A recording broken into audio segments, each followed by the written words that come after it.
প্রায় 4 বছরের বেশি সময় ধরে চলছে জাতীয় স্টেডিয়াম ঢাকার সংস্কার কাজ। গেল ডিসেম্বরে স্টেডিয়াম বাংলাদেশ ফুটবল ফেডারেশনকে বুঝিয়ে দেওয়ার কথা থাকলেও তা রাখতে পারেনি এনএসসি, বরং এখনও চলছে সংস্কার। এই স্টেডিয়ামে এএফসি এশিয়ান কাপ বাছাইয়ে সিঙ্গাপুরের বিপক্ষে হোম ম্যাচ আয়োজন করতে চায় বাফুফে। আর দেশের মাটিতে এই ম্যাচ দিয়েই অভিষেক হবে হামজা দেওয়ান চৌধুরীর। সংস্কার কাজ পুরোপুরি শেষ না হওয়ায় জাতীয় স্টেডিয়ামে হামজার অভিষেক নিয়ে আছে অনিশ্চয়তা। তবে সেই শঙ্কা উড়িয়ে দিলেন যুব ও ক্রীড়া উপদেষ্টা।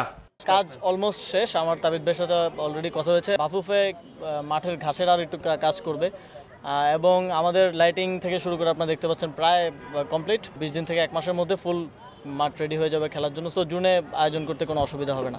দেশের পিছিয়ে পড়া ক্রীড়াঙ্গনকে এগিয়ে নিতে যুক্ত হচ্ছে অত্যাধুনিক স্পোর্টস হাব। সংযুক্ত আরব আমিরাতের আর্থিক সহযোগিতায় দেশের 8 বিভাগে 8টি স্পোর্টস হাব নির্মাণ করবে যুব ও ক্রীড়া মন্ত্রণালয়। আমাদের মাননীয় প্রধান উপদেষ্টা ডক্টর মোহাম্মদ ইউনুস স্যারকেও জানিয়েছে বিষয়টা।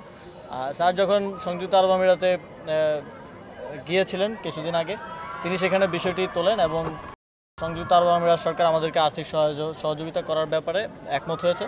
তবে যেহেতু আমরা ক্রীড়া বিকেন্দ্রীকরণের কথা বলছি, সেই জায়গা থেকে 8টি বিভাগে 8টি স্পোর্টস হাব করার ব্যাপারে সিদ্ধান্ত হয়েছে। এদিকে যেসব ফেডারেশনের নিজস্ব অফিস ও অবকাঠামো নেই, তাদের জন্য পরিকল্পনা হাতে নিয়েছে যুব ও ক্রীড়া মন্ত্রণালয়। গুলশানের সেসব ফেডারেশনগুলোর জন্য নির্মাণ করা হবে কমপ্লেক্স। সাধারণত ইনডোর স্পোর্টসের যে ফেডারেশনগুলো আছে, সেই ফেডারেশনগুলোকে সেখানে অফিস এবং স্পোর্টস ফ্যাসিলিটিস যাতে অ্যাকোমোডেট করা যায়, সেভাবে একটা স্পোর্টস ফ্যাসিলিটি আমরা সেখানে করব। আরবান স্পোর্টস সেন্টার নামে আমরা সেটা গুলশানে করব। চলতি বছরই বাংলাদেশ গেমস আয়োজন করার পরিকল্পনা করছে যুব ও ক্রীড়া মন্ত্রণালয়। এছাড়া বিভিন্ন ডিসিপ্লিনে আয়োজিত হবে আরও বেশ কিছু টুর্নামেন্ট। ফাহিম ইসলাম, সময় সংবাদ, ঢাকা।